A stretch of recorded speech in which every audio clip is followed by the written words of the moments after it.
ముస్లిం, Christian, Parsi, Buddhist, Jain 6వది, 7వది ORP. దాంట్లో గిరిజనుల్ని లెక్కేస్తున్నారు.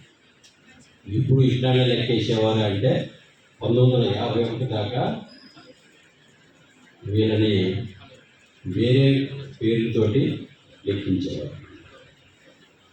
కొన్ని ప్రాంతాల్లో సర్ణ అని లెక్కించేవారు, కొన్ని ప్రాంతాల్లో ఆదివాసీ విశ్వాసకులు నివసించేవారు, మరికొన్ని ప్రాంతాల్లో వీళ్ళు ప్రకృతి ఆరాధకులు అని చెప్పేసి నమోదు చేసేవారు.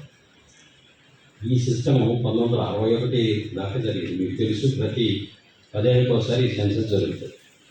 వాస్తవంలో 21లో జరగాల్సింది, అప్పుడు కరోనా వల్ల జరగలేదు. ఇప్పుడు 27లో ప్రభుత్వం చేపట్టారు. సో దీంట్లో ఉంటే నష్టం ఏమిటి అంటే, ఈ అదర్ రిలీజియస్ సిచ్యువేషన్స్ లేదా ఇతర మత ఆరాధనా పద్ధతులు అని అనుకుంటే దాంట్లో ఉన్నందువల్ల వీళ్ళకు ఉండేటువంటి ప్రత్యేక మత భావాలు లేదా విశ్వాసాలు, వీళ్ళ ఆరాధనా పద్ధతులు ఇవన్నీ కూడా ఏదో ఒక మతానికి అనుగుణంగా ఉన్నాయి అని ఎక్కువ భాగం హిందూస్ వీళ్ళు మా హిందువులే అని అనుకునేవారు. అట్లానే భౌతికవాదులైనటువంటి బుద్ధిస్టులు వీళ్ళు బుద్ధిస్టులు అని అనుకునేవారు, క్రిస్టియన్లు వీళ్ళు క్రిస్టియన్ అనుకునేవారు, ముస్లింలు వీళ్ళు ముస్లింలు అనుకునేవారు. ఇట్లా వాళ్ళ యొక్క ప్రభావాలు ఈ గిరిజన తెగల మీద బట్టి వీళ్ళ సొంత అస్తిత్వం ఉనికిలో లేకుండా పోయింది.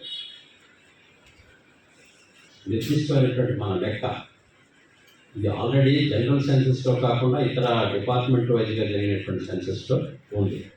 ఇప్పుడు మీరు చూస్తే పుస్తకాలన్నింటిలో కూడా 2011లో జరిగినటువంటి సెన్సస్ లెక్కలే ఉన్నాయి. ఇక ఈ కాలంలో జైలు లెక్కేసేటువంటి మనం మొత్తం 10 కోట్ల మంది ఉంటే జైలు 3 కోట్లే ఉన్నాయి, పార్సీలు 2.5 కోట్లే ఉన్నాయి. అంటే ప్రజల యొక్క మత విశ్వాసాలను నమోదు చేయడంలో చాలా తేడాలు వచ్చి వాస్తవం ఏమిటో గిరిజన తెగల్ని సర్నా అని చేయాలా అని అంటున్నారు. సర్నా అనేది ఒక సుమారుగా 7-8 తెగల యొక్క ప్రార్థనా పద్ధతి. మీకు నేను పాఠం చెప్పేటప్పుడు కూడా చెప్తాను. మన దగ్గర నాయకుడు ఉన్నారు. నాయకుడు దేవుడు ఎవరు లేరు. నాయకుడు దేవుడు కొండలు.